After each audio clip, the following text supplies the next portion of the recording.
ये पंच तन्मात्राएं पंच तत्व के अंदर समाई हुई है।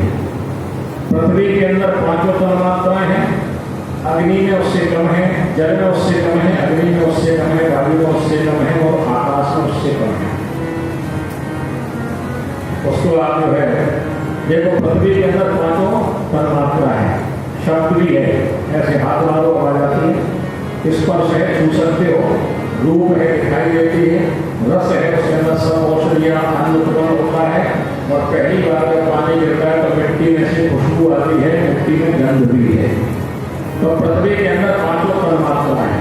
तो पृथ्वी स्थूल है, इसके ऊपर का तत्व है जल तत्व, जल के अंदर शब्द है, पानी कहता है तो हमारा एक स्पर्श है छू सकते हो, रूप है दिखाई देता है, रस है पी सकते हो, गंध पानी में कोई गंध नहीं है, पानी में कोई खुशबू नहीं होती।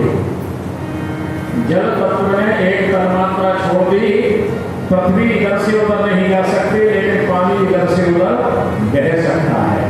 यानी छोड़ दिया, त्याग कर दिया तो स्वतंत्रता मिल गई। तीसरा तत्व है अग्नि।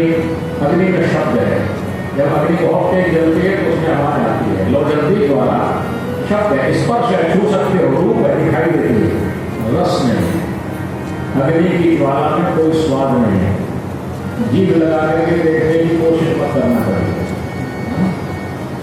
अग्नि की ज्वाला में कोई स्वाद नहीं है, कोई रस नहीं है, अग्नि में कोई गंध नहीं है, अग्नि में खुशबू नहीं होती। अग्नि में जो डालोगे उसकी खुशबू आएगा, बदबू आएगी, उसकी कोई अपनी गंध नहीं। अग्नि में दो चीज छोड़ दी, पृथ्वी स्थूल है, जल बह रहा है, अग्नि की ज्वाला ऊपर उठती है, जल नीचे रहता है, अग्नि ऊपर, उसके ऊपर का तत्व है वायु। वायु का शब्द है, बहुत तेज हवा चलती है तो आवाज आती है, स्पर्श है उसको महसूस कर सकते हैं, छूती है, रूप नहीं है, वायु का कोई रूप नहीं है, रस नहीं है, कोई गंध नहीं है, हवा में कोई गंध नहीं, कोई रस नहीं, हवा में कोई जो है, केवल दो चीजें हैं, एक शब्द है, एक स्पर्श है। तो वायु में तीन चीजें छोड़ दी तो महाराज ज्यादा स्वतंत्र हो गई, इधर से उधर बहने लगी। उसके ऊपर का तत्व है आकाश। आकाश में केवल शब्द है। अब बहुत ध्यान से सुनना महाराज, अब अद्भुत कथा है। आकाश में केवल शब्द है। मेरी आवाज जो आप तक पहुंच रही है ये आकाश के माध्यम से पहुंच रही है। आकाश का मतलब आकाश कहलाती है, इसलिए वेदांत में उसको घटाकाश और पटाकाश कहते हैं। खाली घड़ा रखा हो, उसके अंदर जो जगह होती है तो कहते हो घटाकाश, और घड़े को फोड़ दो तो वही पटाकाश हो जाता है, वही उसमें मिल जाता है। अब आप बताओ, घड़े के अंदर जो खाली जगह थी अलग थी क्या? कोई अलग नहीं थी, वो पहले भी उसमें मिला हुआ था, बस उसमें लगा दिया था, घड़ा बन गया था तो घटाकाश हो गया। घट के अंदर का आकाश और एक पूरे संसार का आकाश, घटाकाश। विषय थोड़ा बड़ा है वेदांत में, इसको भी छोड़ें, इसका ध्यान चलें। तो यहाँ पर वर्णन है महाराज परमात्मा के आकाश में केवल शब्द है। आकाश में स्पर्श नहीं है, रूप नहीं है, रस नहीं है, गंध नहीं है। तो आकाश ने सबको छोड़ दिया, इसलिए आकाश वहां पर है जहां पर वायु नहीं जा सकती, आकाश वहां भी है।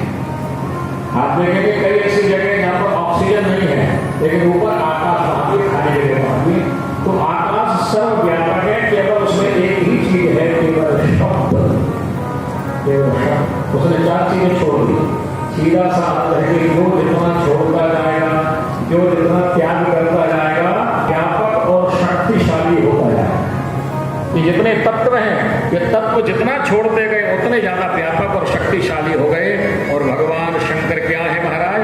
भगवान शंकर शब्द से भी परे हैं। भगवान शंकर, भगवान राम, भगवान कृष्ण ये शब्द के भी विषय नहीं है। राम अतर्क बुद्धि मन वाणी, ये वाणी से शब्द प्रकट होता है, परमात्मा तक शब्द भी नहीं पहुंच सकता है, क्योंकि परमात्मा इन पंच तत्व से परे है। भगवान शंकर ने सब चीज का त्याग कर दिया है, इसलिए महादेव भगवान इन पंच तत्व से और पंच तन मात्राओं से ऊपर हो गए हैं। ऊपर है शिव तत्व, पंच तत्व से ऊपर है। हम लोग पंच तत्व के अधीन हैं, पंच तत्व शिव के अधीन हैं, इसलिए भगवान शंकर को भूतनाथ कहते हैं, क्योंकि पंच महाभूत भगवान शिव के अधीन है। ये पंच महाभूत है। कल हमने महाभूत की कथा सुनाई थी। जो छूट जाता है उसको कहते हैं भूत, जो निकल जाता है उसके भूतकाल। और ये सब प्रकृति पंच तत्वी बाद में भूत होने वाली है, पंच महाभूत हैं, क्योंकि ये प्रकट होते हैं और ये नष्ट हो जाते हैं, इसलिए इनको महाभूत बोलते हैं। पंच महाभूत के भगवान श्री भूतनाथ भगवान शिव कहे जाते हैं। तो जो जितना त्याग करता है उतना ही ज्यादा व्यापक हो जाता है।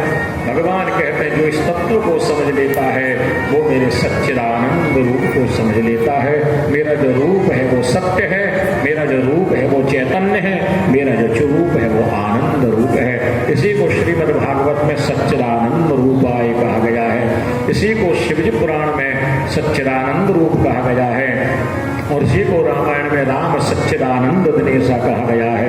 राम सत्य है, चैतन्य है और आनंद रूप है। राम सच्चिदानंद दिनेशा, ये तीनों अलग नहीं है, एक ही है महाराज। और बड़ा प्यारा भजन है महाराज, वेदांत का भजन है। भगवान बोल रहे हैं मेरा सत्यचित आनंद रूप कोई कोई जाने रे। बस इस भजन को गा करके वाणी को विराम करेंगे और उसके बाद में आरती। बहुत ध्यान से सुनो, बड़ा प्यारा भजन है। भगवान बोल रहे हैं मेरा सत्यचित आनंद रूप कोई कोई जाने रे, मेरा सत्यचित आनंद रूप